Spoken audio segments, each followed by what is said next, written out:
Hello students, welcome to my channel literature Gyan. हम पढ़ रहे थे नाटक।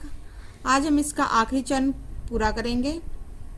परिवर्तित परिस्थितियों, रेडियो टीवी के प्रचार प्रसार, बढ़ती हुई व्यवस्था, समय अभाव आदि विभिन्न कारणों ने एकांकी की मांग को जितना अधिक बढ़ाया है, नाटकों को उतना ही अधिक उपेक्षित सा बना दिया है।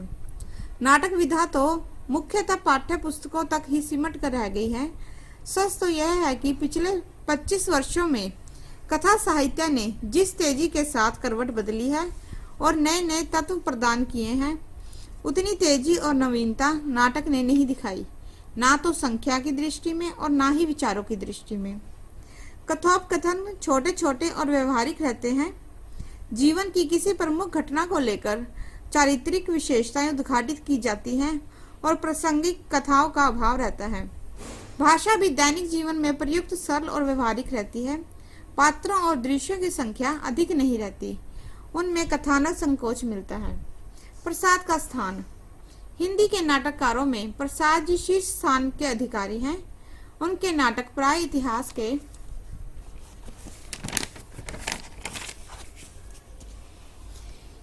के धरातल पर गूंजते हैं, इसलिए उनका अध्ययन गहन है।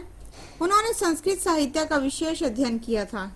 प्रसाद जी की दृष्टि इतिहास के क्षेत्र में दूर तक दिखाई देती है, लेकिन उन्होंने वर्तमान की उपेक्षा नहीं की।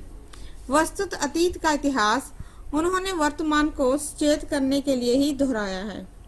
प्रसाद जी ने स्त्री के चरित्र के प्रति विशेष सहानुभूति का परिचय दिया है। प्रसाद जी के नाटकों में प्रेम एवं सौंदर्य का भी चित्रण है। प्रसाद जी के नाटकों की भाषा में कविता के भी दर्शन होते हैं। उन्होंने अपने नाटकों में सभी रसों का चित्रण किया है।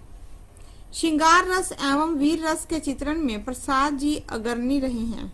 प्रसाद जी ने नाटकों में दोष भी हैं, रंगमंचीय गुणों का अभाव, जटिल भाषा का प्रयोग, दार्शनिकता, गीतों की अधिकता, पात्रों की भरमार आदि अनेक दोष हैं।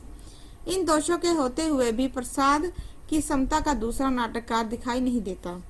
प्रसाद जी ने अपने नाटकों को ना दुखांत बनने दिया है और ना ही सुखांत। उन्होंने सुख और दुख दोनों की मिश्रित अनुभूति करवाई है।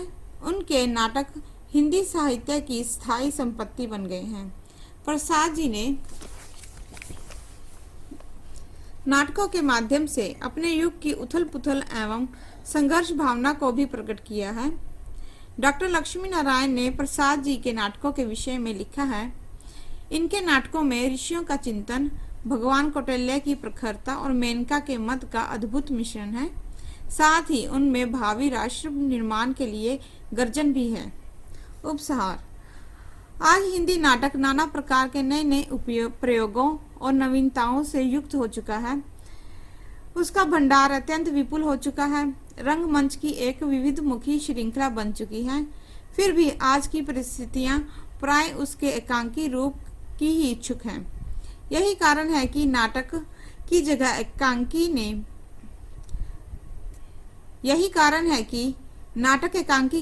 से परास्त हो रहा है। नाटक की जगह एकांकी का स्थानापन्न होता जा रहा है। आखिर यही तो जीवन की परंपरा है। धन्यवाद।